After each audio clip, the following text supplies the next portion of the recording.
கூவத்தூரில் நடந்தது என்ன? நீதிமன்றம் ஏவி ராஜு அவர்கள் மீது தற்பொழுது சரமாரியான கேள்விகளை எழுப்பியிருக்கிறது. ஒன்று விடாமல் அடுக்கடுக்காக உண்மைகளை கூறிய ஏவி ராஜு அவர்கள் நீதிமன்றமே எடப்பாடி பழனிசாமி பற்றி இப்படி ஒரு ஆளா என்று ஆச்சரியப்படும் அளவிற்குத்தான் ஏவி ராஜு அவர்கள் கூறிய பதில்களால் ஒட்டுமொத்த நீதிமன்றமும் அதிர்ச்சியடைந்திருக்கிறது. எடப்பாடி பழனிசாமி அவர்கள் முதல்வராக பொறுப்பேற்பதற்காக அனைத்து தில்லாலங்கடி வேலைகளையும் செய்திருப்பது ஒட்டுமொத்த அதிர்ச்சிக்கும் உள்ளாகியிருப்பதாக மிகப்பெரிய அளவில் பேசும் பொருளாக மாறியிருக்கிறது. சரி, முதலில் கூவத்தூர் விவகாரத்தை பற்றி முதலில் பேசிவிடலாம். அதற்கு பிறகு எடப்பாடி பழனிசாமி அவர்கள் எப்படி பொதுச் செயலாளராகவும் முதல்வராகவும் பொறுப்பேற்றார், தற்பொழுது வரை எப்படி எடப்பாடி பழனிசாமி அவர்கள் அனைத்து இந்திய அண்ணா திராவிட முன்னேற்றக் கழகத்தின் தலைவராகவும் இருக்கிறார். முதலில் அனைத்து இந்திய அண்ணா திராவிட முன்னேற்றக் கழகத்தில் கூவத்தூரில் நடந்தது என்ன? புரட்சித் தலைவி ஜெயலலிதா அவர்கள் இறந்ததற்கு பிறகு என்ன சம்பவம் நடைபெற்றது? சசிகலா அவர்கள் எதற்காக எடப்பாடி பழனிசாமியை தேர்வு செய்தார் என்பதை முதலில் பார்த்துவிடலாம். புரட்சித் தலைவி ஜெயலலிதா அவர்கள் இறந்ததற்கு பிறகு இடைக்கால முதல்வராக பன்னீர்செல்வம் அவர்களை நீடிப்பார் என்று ஒருமனதாக அதிமுகவின் அமைச்சர்கள் தேர்வு செய்தார்கள்.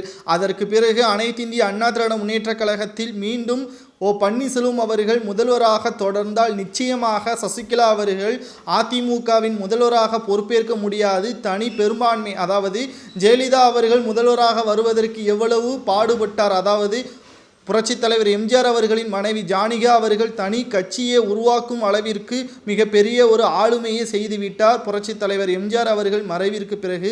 அதே நிலைமை பன்னீர்செல்வம் அவர்கள் மூலமாக தனக்கு வந்துவிடும் என்ற அச்சத்தின் காரணமாகத்தான் அவசரமாக நீதிமன்றத்தில் சொத்து குவிப்பு வழக்கு நடந்து கொண்டிருக்கும் பொழுதே அதற்கான இறுதி தீர்ப்பு வருவதற்கு ஒரு மாதத்திற்கு முன்பாகவே சசிகலா அவர்கள் பன்னீர்செல்வம் அவர்களிடம் இருந்து முதல்வர் பதவியை பறித்து தனது பேச்சை கேட்கக்கூடியவரிடம் ஒப்படைக்க வேண்டும் என்றும், தனது சிறை தண்டனை முடிந்த பிறகு தானே முதல்வராகவும் அதிமுகவின் தலைவராகவும் வர வேண்டும் என்ற மனப்பான்மையும் கனவும் காண்டு வைத்திருந்தார் சசிகலா அவர்கள். ஆனால் கூவத்தூரில் நடந்தது அப்படியே அவர் நினைத்தபடி நடந்திருக்கலாம். ஆனால் எடப்பாடி பழனிசாமி அவர்களை தேர்வு செய்ததுதான் மிகப்பெரிய தவறு. அதாவது தனது பேச்சையும் கேட்கணும், அதிமுகவையும் சிறப்பாக வழிநடத்தணும். இதற்கு யார் தகுதியாக இருப்பார் என்று பார்க்கும் பொழுது ஜெயக்குமார் அவர்கள் தகுதியாக இருப்பார் என்று அனைவரும் கூறினர். ஆனால் ஜெயக்குமார் அவர்கள் பல பெண்களிடம் தவறாக நடந்ததன் காரணமாக பொதுமக்களிடம் அவரது நட்பெயர் சீர்குலைந்து இருப்பதால் அவர் அந்த பதவிற்கு தகுதி கிடையாது என்றும், சிலர் பெரும்பான்மையாக பன்னீர்செல்வம் அவர்கள் தான் தகுதியாக இருப்பார் என்று பலரும் கூறினர். ஆனால் பன்னீர்செல்வம் அவர்களை தவிர மற்றவர்கள் யாராக இருந்தாலும் ஏற்றுக்கொள்வேன் என்பதற்கேற்பதான் சசிகலா அவர்களின் பதிலும் இருந்தது.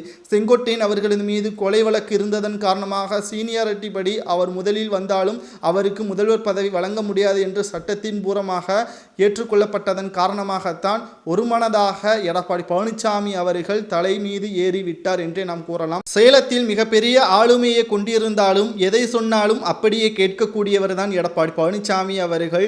இந்த நிலையில்தான் சசிகலா அவர்கள் எடப்பாடி பழனிசாமி அவர்களை தேர்வு செய்வதற்கு ஜெயக்குமார், தங்கமணி, வேலுமணி இவர்களது உதவியுடன் தான் எடப்பாடி பழனிசாமி அவர்களை தேர்வு செய்தனர். அப்பொழுதும் ஓட்டு போட்டு கணக்கெடுக்கும்படி எம்எல்ஏக்களிடம் உத்தரவுகளை பிறப்பித்த சசிகலா அவர்கள் ஓட்டுப்படி சசிகலா அவர்கள் கூறுவதுபடி எடப்பாடி பழனிசாமி அவர்கள் தகுதி இல்லாதவர் என்றே தான் கருதப்பட்டார்கள். ஆனால் எம்எல்ஏக்கள் அவர்களின் பேச்சை கூட கேட்காமல் சசிகலா அவர்கள் எடப்பாடி பழனிசாமி தான் தகுதியானவர் என்று அறிவித்தார். அறிவிக்கும் பொழுது காலில் விழுந்ததையும் நாம் மறந்திருக்க மாட்டோம்.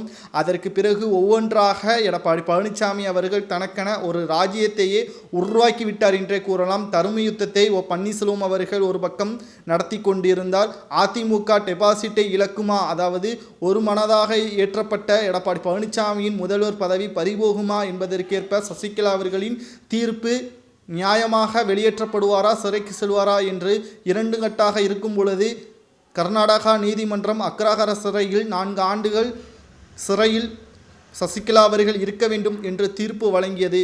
உற்சாகத்துடன் எடப்பாடி பழனிசாமி அவர்கள் நினைத்ததை சாதித்து விட்டோம் என்று கூறி அனைத்து பதவிகளில் இருந்தும் சசிகலா அவர்களையும் டிடிவி தினகரன் அவர்களையும் கட்சியிலிருந்து முழுமையாக நீக்கிவிட்டார். பன்னீர்செல்வம் அவர்களுக்கு துணை முதல்வர் பதவியும் கொடுப்பதற்கு ஒப்புக்கொண்டார். அதற்கு பிறகுதான் அனைத்திந்திய அண்ணா திராவிட முன்னேற்ற கழகத்தில் சீராக 3 ஆண்டுகால ஆட்சி சிறப்பாக நடைபெற்றது. ஆனால் கூவத்தூரில் நடைபெற்ற மிக முக்கியமான சம்பவம் இன்று வரை தமிழக மக்களால் மறக்க முடியாமல் தான் இருக்கிறது. 14 நாட்கள் எடப்பாடி பழனிசாமி அவர்கள் முதல்வராக பொறுப்பேற்பதற்கு எம்எல்ஏக்களிடம் என்னென்ன செய்தார் என்பதுதான் தற்பொழுது ஏவி ராஜு அவர்கள் வெளிப்படையாகவே நீதிமன்றத்தில் கூறியுள்ளார்.